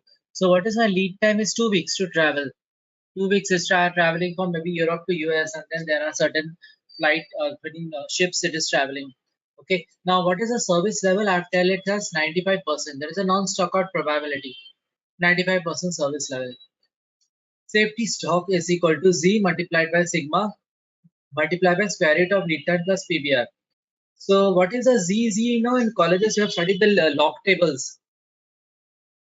So if you go to the log tables and see Z, what is Z of 95% is 1.65. You all recollect in engineering we have the log tables. 85%, what is the log? We say like 1.3 or something. This is the internally calculated Z log. Okay, is a multiplication factor corresponding to confidence level of a normal distribution service level target. Okay, so Z of 95% is 1.65. What is the error? What is the error, my friends? Error is sigma multiplied by square root, right? So 25% is the error, that is coming up 25 multiplied by root of. Lead time is what? 2 and PBR is 1. 2 weeks is the lead time. 1 is the period between review. Or 1 month I am reviewing and 2 months it takes to travel. Okay, so this is 2 plus 1. So the safety stock that is calculated, that is 1.65 multiplied by the, so what is the formula? Z multiplied by sigma multiplied by square root of lead time plus PBR, right? Not a good way to show. So this is Z, this is sigma, sigma divided by square root of what? Lead time plus period between review or period between replenishment, PBR. Okay, so this is 2 plus 1 and multiplied by sigma. What is sigma? Sigma is 25% error. So it comes out to roughly 71.4, that is 72. So 72 is your safety stock. Got it? How system calculates it. Now what is target inventory position? What is the other formula? Target inventory position. There is another formula. Target inventory position. The formula is lead time plus PBR multiplied by your demand. So here I am coming over here. I put the formula so easy later on. Target inventory position you are seeing over here, 2 plus 1 multiplied by 100 plus 72. So what is target inventory position? TIP. TIP, one formula I've already said you is cycle stock plus pipeline stock plus safety stock. This is in green. I already explained you. What is another formula that system uses internally? It is lead time plus PBR, 2 plus 1 multiplied by the demand forecast plus your safety stock. Got it? That is why TIP is 2 plus 1 multiplied by 100 plus 72. All of you getting the concept now? What is TIP, target inventory position? I have already discussed the theoretical part of it. TIP. In this situation, what is a TIP? How system will calculate? System is going to use this formula each and every week to determine the TIP. What is a TIP in this week? What is in this week? Your forecast may go to 500 here. It depends, right? So it will take an average and other stuff. So this is how it is called a TIP, target inventory position. That is a lead time plus PBR multiplied by the demand forecast plus your 72 is the safety stock. Getting it? So once I provide this sheet to you today, I upload it, go through in detail. Z is a log table. I put all the parameters. This is sufficient for any interview clearance of IO. Okay, if you go through detail. Tips and tricks has been given over here that you follow it. Getting what is the safety stock target? Safety stock target by formula is nothing but I give the square root of lead time plus PBR multiplied by sigma multiplied by Z. Sigma stands for forecast error CV and Z is a log table value of customer service level 95%. So I request you write 1 or 2 times in your book, this formulas 2 or 3 times. Try to understand these graphs. I'll provide you these graphs, these pictures. Try to understand it 2 or 3 times. Once you do it, it will register in your mind. First time it will not. It took time for me also to go through it, understand. Now I've understand how it works. Okay, but for the first time, second time, write it 2 3 times. It will be done. Your topic will be covered. You'll be done with the revision of this topic. And what is the second formula of safety stock target? It's a demand variability plus service supply variability plus service variability. Isn't it? This is a standard formula. Like somebody asks you is a baby formula. You can tell this is some of this, but you can see like there's one more formula that is sigma multiplied by z factored multiplied by square root of lead time plus PBR. This is normally used by the system to calculate the safety stock target. What is the meaning of exposure period? What is NSP? Non-stock out probability. That is your 95% service level. What is CF? Customer facing node. So what is customer facing node? Suppose a plant is facing the customer. That is a customer facing node. Okay. All of you along with me. What is exposure period?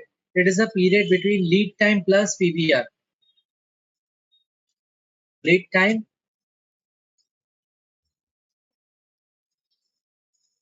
plus PBR. Period between reviews. Your lead time is 2 weeks plus PBR is maybe 1 week. I'm reviewing every 1 week. So this is your exposure period. These are the interview questions asked. What is the exposure period? Do you know in IO you have to say yes, I know it. It is a lead time plus your period between reviews. What is the period between reviews? The way I'm reviewing my products, my safety stock across my company. So that is every cycle that I take, I keep on reviewing. That is my period between review. Every 2 weeks if I review it is a 2. Every 1 week if I review it is 1. Every 3 months if I review my PBR is 3 months. Got it?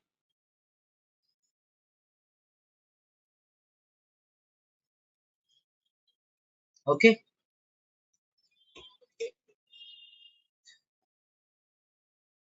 What does propagated demand mean?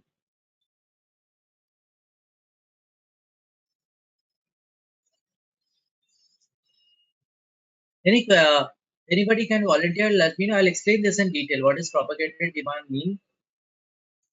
Iqbal, can you answer? You haven't answered anything today. You haven't asked any question. Tushar, what does propagated demand mean? Can you explain me? What is the meaning of this? What does it comes to your mind?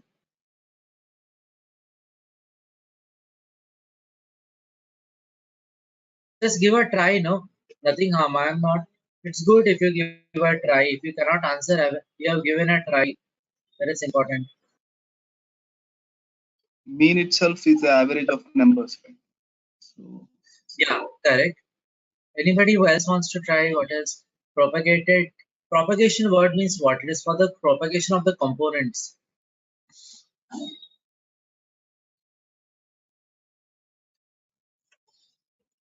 Yeah, anybody else wants to try? What is propagated demand mean?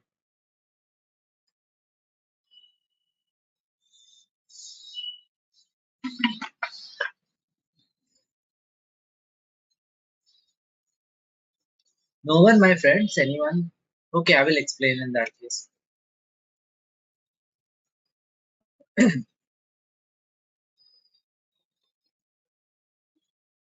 All of you able to see this Excel sheet? This also I'll share with you.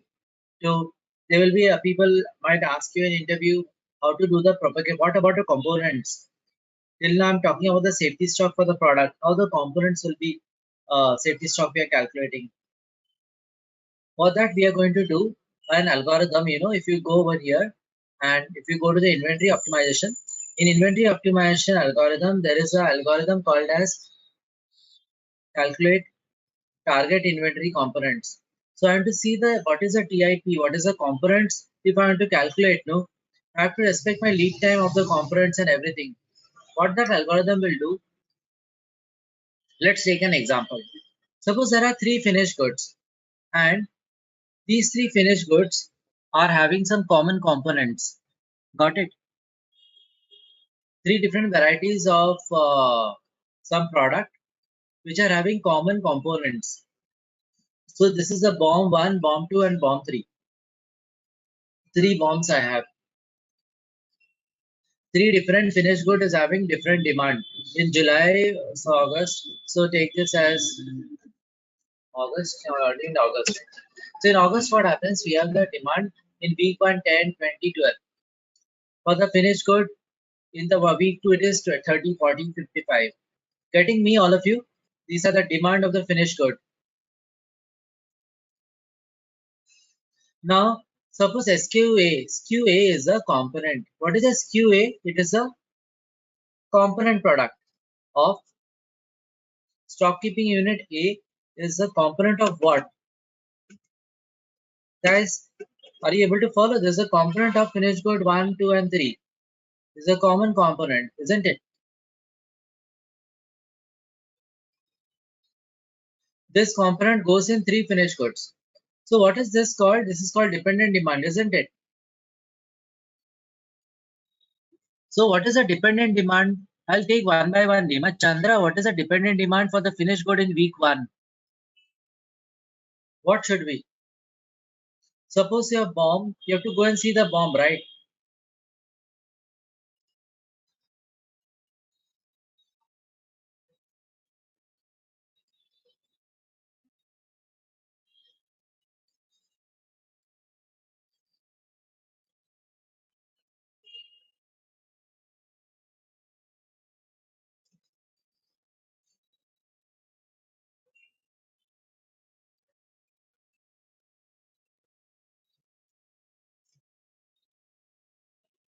Yeah, Chandra, go ahead, I'll help you. What is the lead time for the product 1? Just focus on this area. The lead time for bomb 1 is 1 week. That means to manufacture the finished good, it takes 1 week. Okay, so over here, I have my component QA. So lead time is 1 week. That means in the week 1, from where the demand will come, or the week 2 demand will be coming on the component, right? In the week 1, isn't it? The dependent demand will ship by 1 week ahead of time. The week 2 demand will be coming for the bomb 1 from week 3, and 30 will be coming from here. All of you able to follow? Here is a basic example. Q is a component of 3 bombs. Lead time for bomb 1 is 1 week. So what does it mean, So it's 1 a week? delay. It's a delay, right? No, it's not a delay. Suppose I want to manufacture, see, next week, if you want to appear for examination, you have to need 2 weeks for your preparation, right? Okay, okay, You have to yeah. go and buy your books. Maybe you have ad hoc. So suppose you have to give certification after 2 weeks. So you are going to take the printout of your question papers before 2 weeks. Yeah, So yeah, that's yeah. a Yeah. So suppose you have to manufacture a finished good after 2 weeks, okay, or after in the week or end of the, it takes 7 days to produce, 1 week. So on Monday you need to have the components, right? Then only you can Mm. produce by Friday. You have to manufacture a Volvo bus, and it takes 7 days to manufacture it. So if you give the Yeah. components on Friday, can you manufacture it? No. The component should come at before 1 week only, right? From 1 week, yeah, yeah. At your end, you should have that. Okay, so that's why there's a lead time, not delay. It is something I have to do something before that I want to have it. So suppose you want to produce something in week 2, what should be your demand? Those demand should go for the components 1 week earlier, right? Yes. Are you following it? Now Yeah, yeah. take the example of the second bomb. Second bomb, what is the lead time? 3 weeks. That means for the finished good 3, this is something you are actually manufacturing the aeroplane. Maybe in the aeroplane same this SQA is going. Maybe there are certain components that are common between a Volvo bus and some motor maybe. You same in the aeroplane and the Volvo bus. So this takes almost 3 weeks to manufacture this aeroplane. Okay, Boeing plane. So for that what happens? You want that component on the day 1, right? Before 3 weeks. So for the finished good, if the demand is over here in the week 4, 50. So cater the demand of 50, it should come over here, right? Before time. Yes. Yeah. The 60 should come over here, and the 20 is the demand of maybe 20 Boeing planes needs to manufacture in week 6. So I need to provide that before 3 weeks. My same SKUA. Can you see what is the meaning of dependent demand? So accumulatively, it's shifting by the lead time. Now the bomb 3 is the 5 weeks of lead time. So can I really explain you 5 weeks of lead time? What happens is like your demand for the finished good 3, something in the week says demand comes up. For that, a dependent demand will be created in week 1 for the component. Yeah. Because maybe this one I am manufacturing a rocket now. A rocket needs 5 weeks to manufacture a big rocket. I want to launch a satellite rocket or something. So in that case, what happens? It needs 5 weeks. So on the day one, I need all the components to be assembled, everything. Then only I can start it, isn't it? So this is the accumulative. So what happens at the end of the day? And there is one more condition I forgot. I have to tell you. Now suppose this particular motor also is supplied to some other location. That means there is an extra demand. So these are the demands coming from the header products. I'm using it. But suppose I have to supply this motor to other company. So there is a location called L2, or there is a location in Paris which only wants a motor. So that is additional demand that will come up, right? This 20, 20, 20 or something. Are you getting this concept? SKU also sources a downstream location L2, which has a lead time of 3 weeks. Got it? These components are a component of the finished good with the lead time. In addition to that, only the component SKU needs to be supplied to some other location called as L2. SKU also sources a downstream location L2, which has a lead time of 3 weeks. Can you give me the hi-fi over here? What is the meaning of demand from downstream location? Suppose there is a demand from Paris location, for example, L2 is Paris, and over here 20 demands is coming from Paris, and from London to Paris, suppose it takes 3 days to travel. Okay, so what's going to happen is like if the demand comes up from Paris, I want to satisfy in the week 3. Okay, sorry, suppose London to Paris takes 3 weeks to travel. Just example. So something I want in week 1. Okay, so Paris wants in week 4. That means I should actually have those stocks ready with me in the week 1. The motor should be there with me. So the demand from L2 location or the Paris location is like on the week 1. So that while transporting it will take 3 weeks and will be available. So the demand of 20. Getting it? Then the next 20 that is coming up, that is shifting here, and the next 0. Maybe in the certain week Paris doesn't need any demand. So there is no dependent demand in that week 3. So this is also can be a requirement, right? A component is a part of a finished good. This is how complicated our BOM structures are. As well as it is also sold to directly sold in the market, isn't it? Like the components of a mobile phone, when you assemble it, you get the parts, but certain parts are not working properly. You go to the stores and they are going to replace with the certain parts. Okay, so those parts are also sold individually, right? Isn't it? Are you getting it? The same part for your model, you'll get it. So that is a component. So accumulative effect, what happens is there 30 plus 50 plus 60. So each and every week, the demand is shifted by certain weeks. So this is called as a demand propagation or the propagated demand mean, I say. I am actually meaning what I mean by this is like all my component products, they are going in different finished good. They will respect the lead time and come and from the total location. And there can be the demand from the downstream location also. Okay, some other location. This is sum it up. So 30 plus 50 plus 60. Okay, it's 140, 135, 150 every week. Okay, and then it is going to also have downstream location. So this will be added up. So 160, 155, 150. So this is your total demand for the components. All of you getting me? How the component calculation is so complicated, isn't it? You have hundreds of bombs. Components are going here and there. These are the critical component, maybe the motor. That is common in a Volvo bus, for your Boeing plane and the rocket. Got it? So then accordingly there is a lead time to play. Okay, and also maybe that motor is supplied, you're supplying to some other company for some other work. Maybe in the tractor that same motor is used. So you want to supply just that is as a good you're selling it on. So that is your total demand comes up. So for your product, this is your cycle stock for your components. Isn't it? Like what is your demand? Demand is accumulative effect of all the subsequent components. Are you all getting me? Are you all clear? There is nothing biology in it. It is like common, simple mathematics. Okay. One product, it's becoming difficult for you to understand, right? But system, we need the algorithm to do this kind of things for your thousands of products at so many thousands of locations. Got it? That's why we need the algorithm. If this one product, I can do it myself and be happy.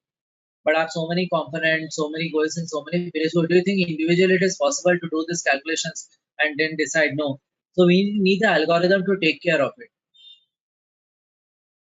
All of you clear what is propagated demand mean? That is what I was trying to show in this particular picture so that you are all clear. The same explanation as given in this file, but it is difficult to understand this PowerPoint. That's why I prepared this Excel sheet. This one I'll share with you, nothing to worry, so that you can relate yourself what I've tried to explain. Is it clear to everyone? What is propagated demand? Yes. And then this is your cycle stock based on your total demand.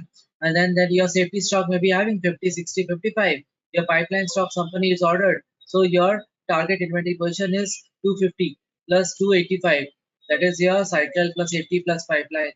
Okay. And then this is how it comes up.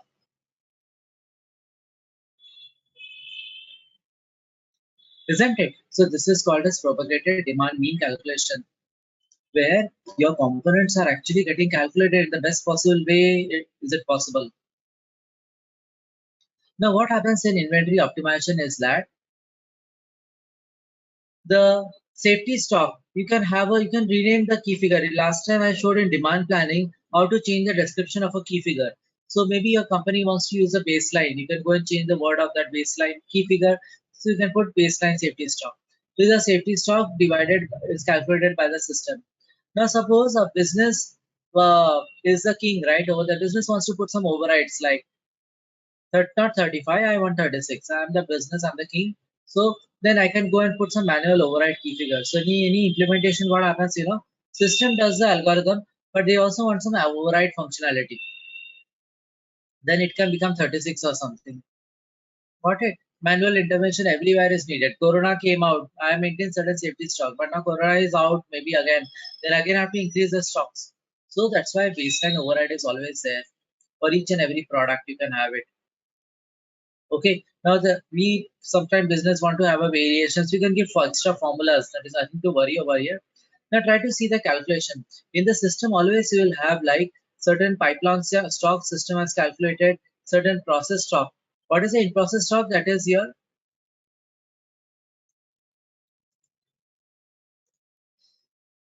Okay, let's go one by one so you don't get confused.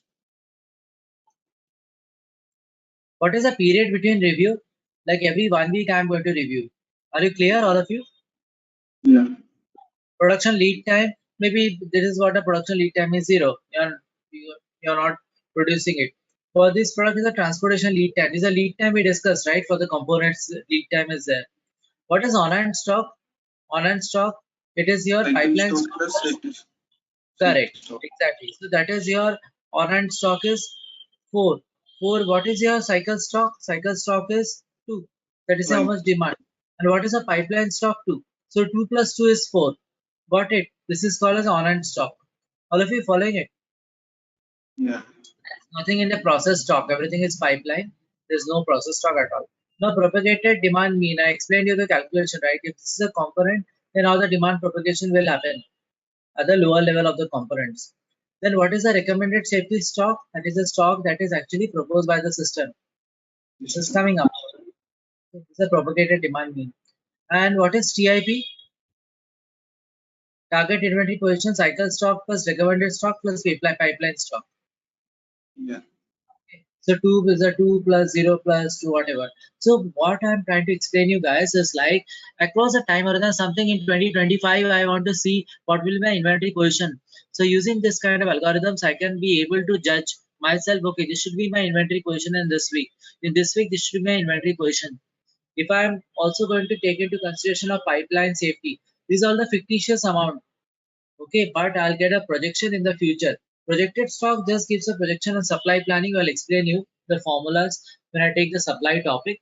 But you have to understand this is a combination in inventory optimization, which is going to give you a projection of your safety pipeline and recommended stock in the future time bucket. Got it? That is the significance of the inventory optimization.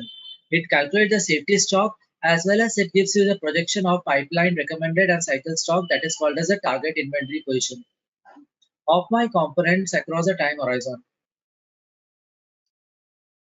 Getting it?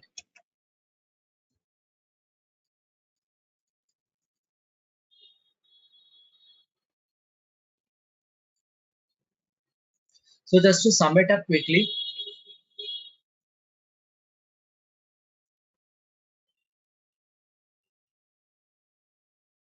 when you say inventory optimization, what are the inputs? Can anybody volunteer and answer my question? What is inventory optimization? I start with Dinkar. I'll give everybody a chance. Or I want to start What with was Ajay. the Yeah, Ajay, I will start with you. What is inventory optimization? What are the inputs of it? Just talk to the Demand point. variability, supply variability, and service variability. The output is demand variable safety stock and supply variable safety stock and service variable safety stock. These are outputs. Okay. Okay, just stop. What is recommended safety stock, Chandra? What is recommended safety stock? Yeah, Chandra, please answer my question. What is recommended safety stock? What you are It is a going to answer? calculation.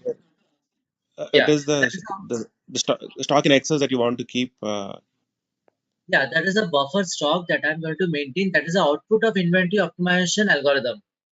First answer. Okay, and that is a combination of demand variability plus supply variability plus service variability. Got it? Yes. Along with me, Chandra. Yeah, okay. Yeah. Yes. Okay. Okay. Now, Sunny, what is demand variability? What is demand variability? Demand variability. It is by It's type it plays with you have to say it plays with your forecast, whatever shipments you have done, then it does the deviations, it calculates the yeah, bias. Okay, after doing the biases, it is going to calculate the bias adjust forecast. But the main formula is calculating forecast error coefficient of variation. This is what the variation of demands I'm having in my system. The root is here, what shipment I have done and what was my forecast. Got it? If you can remember this yeah, formula well enough, 1.25 into mean absolute deviation divided by maximum average forecast or average shipments. If you can answer this thing, that is more than enough. I'll put the snip in this Excel sheet, you'll get it. Required snips are here, so you're going to get these things. Okay, it's already over here. So you can follow later on. This Excel sheet I'll share with you. Okay, what is supply variability? Who's the next one? My answer. Iqbal, sorry, Dinkar. Dinkar, what is supply variability? stock which is actually have the delivery date and the planned delivery date? The difference The between the variation between actual. your actual delivery date and planned delivery date is the supply variability. Okay. The stocks can arrive late or before time. So that's a variation. The lesser the Yes. variability, better you are in a situation to maintain your safety stock. Okay. Right. Iqbal, what is service variability? What is service variability? Iqbal, you're able to hear me or no? Yeah, Ronit, I can hear you. Yeah, what is service variability? What are you going to answer? What is service variability? Sorry, Ronit, I'm not able to put it in right words. Okay, I will the just tell you percentage that. of Yeah, customer yeah, go ahead. satisfaction. Yeah, Sunny, go ahead. Yeah, The percentage of customer satisfaction. correct. Customer service level is what satisfy I have to give. I have to put 99%. If I say customer service level, that means suppose for me, Bill Gates is there. He's my A category of product I'm selling him. And this is the for every month he takes from me. So I cannot keep him the customer service level as 50%. For this product, maybe this Z combination of product and C combination product, I am keeping only 80% of my customer service level. So these are the parameters that data scientists give. Okay. So what Yeah, customer I want to satisfy which combination of the product. Each and every product will have a different service level, right? You have to treat your yeah, customers like Bill Gates differently rather than treating me. Because I'm not going to have once in a blue moon, I'm going to order it. But Bill Gates is every month you're going to get his order. Right? He's the yeah. best customer for you. So that is the service level simulations you have to do and variations depending upon different products, depending upon the ABC, XYZ, these factors are determined. Got it. Okay, so this is how you have to explain it. Now, Naresh, I go ahead with you the next question. Okay, so can you explain what is a cycle stock and what is a pipeline stock? What is a cycle stock and a pipeline stock?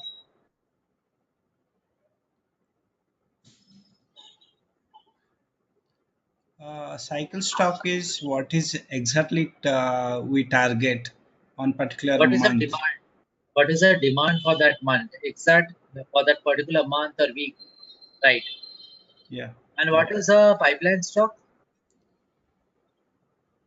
Pipeline stock is nothing but which is we left. Okay. Yeah, It is it left at in destination, process. but yeah, it is already traveling from Japan. It's traveled to US, so it is a in pipeline, right? I have hired a resource for my company, but he will join after his notice from his next company. So he is in pipeline for me for the project that is coming up in the next month.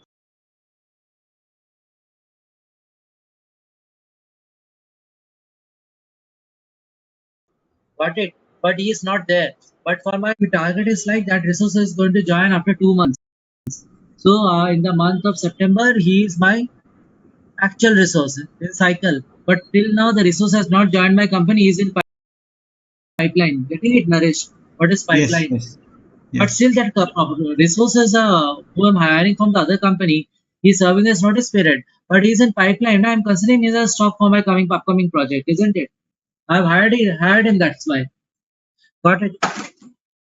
All of it clear. It's just try to understand the simple analogy where it is. It's not the stocks. With us, it happens in day-to-day lives.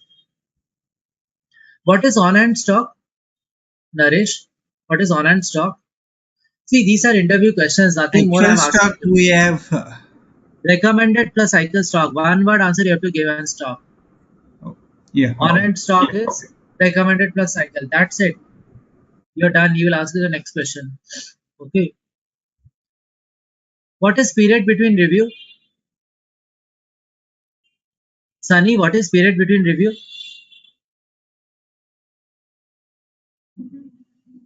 How Normally, it is frequently like are the this for every month, Huh? like taking the reviews. Yes. So period between review, so you have to answer varies from product to product. So okay, if I want to for certain products, maybe I'm reviewing every month or every week or every 3 months. So that is called the review periods. So the more the review period increase, you say the safety stock will also increase. Suppose once in a this answer this question over here. Answer. So if the PBR increases, then the cycle stock will also increase, right? If you answer in this way, the more the if the lead time is like 3, you every 3 months you are reviewing it. Then the stock will also be more, right? Cycle stock will be more.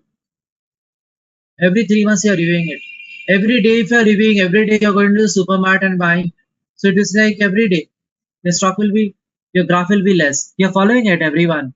As the period between review increases, your cycle stock will also increase, right? Once in a month, 3 months, you are going to buy 15 kilograms of detergent instead of 5 kilograms every week.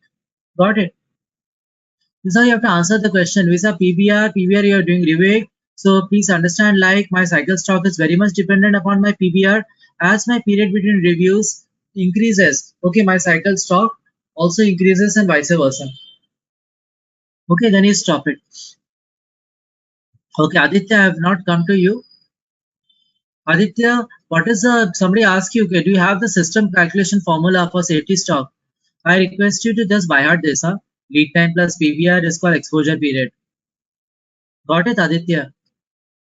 You can very well Yes, say yes, your yes, yes. stock is demand supply with, but this formula you have to wire it. You say Z into sigma but square root of lead time plus PVR, then they will know, okay, you know the part, you worked on any proof of concept. Nobody will ask you what you have done and you're putting in the CV, right? I know some about this one. Okay, now over here, if you want to remember this one, put in the pictures in the Excel, you'll get it. You have to understand this calculation. That is a TIP. What is the formula for TIP? Target inventory position. Just when you come to this particular screen, okay, and try to scroll down the sheet, you'll see like I put the definition of TIP. This plus this plus B. Also I put this lead time plus PBR multiplied by demand forecast. multiplied by safety stock, and you can refer the figure over here. Got it? Then you refer like what is the safety stock target? Okay, that is a square root of, so is the other formula for safety stock.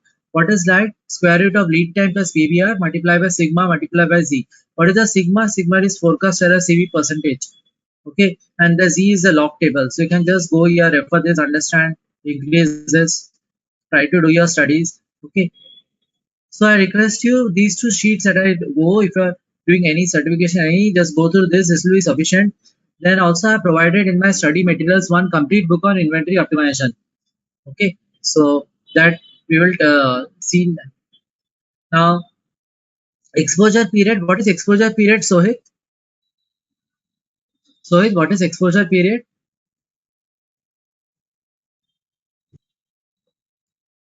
Sohit, you are in the call. Yes, Ronit. Yeah, what is exposure period, Sohit? Simple light, lead time plus Uh, PVR.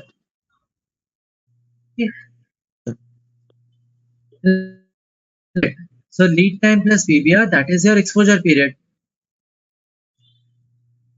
What is the lead time? What is the meaning of lead time? Time needed to transfer the goods from source to the destination.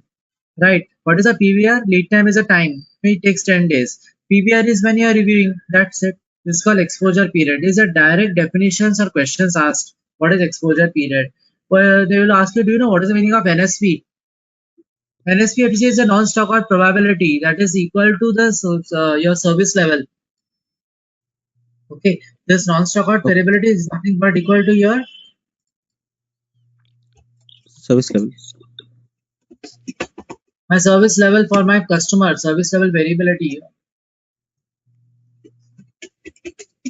So these are the dodging questions can be asked, you know. Excuse me for the spelling mistakes.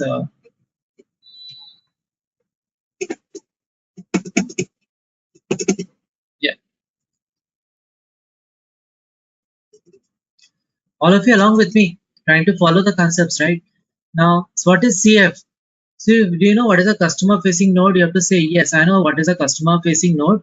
The node that faces the customer. Suppose my distribution center faces my customer, that becomes a customer facing node. If my manufacturing unit faces the customer, that is my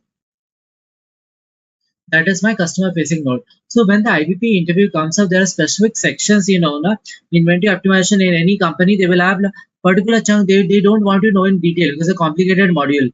And you're not working for 10 years in IBP or 5-6 years. The expectation is like you know the things or not. So they will say, okay, you know the sections, so you'll get the positive points for it. Okay, this area is your touch base and you're doing that. Now, propagated demand mean, I'll not again take more time to explain because some people from US might have to leave. But this sheet try to go in detail and try to understand how the propagation works. You know that depending upon the component, it shifts by the lead time, and then your safety stock, your pipeline stock. This is how it gets calculated. Okay. So that is something I wanted to stop today. I don't know if you enjoyed this class because this is one of the very good topics and interesting part. And this forms your bridge between your demand and supply. Any supply I'm going to start tomorrow. Okay, you should understand. Okay, where the inventory comes up, how I'm recommending the safety stock. On the top of that, I'll do the supply planning. Got it? So this is the output inventory optimization values. Their output. It takes the output of your demand variability, supply variability, and service variability and calculates your recommended safety stock. This is fed to supply planning module. Okay, so tomorrow when we start with supply planning, we'll understand like I'll talk with the supply planning, demand, customer, and everything. So, but you understand from where the recommended safety stock.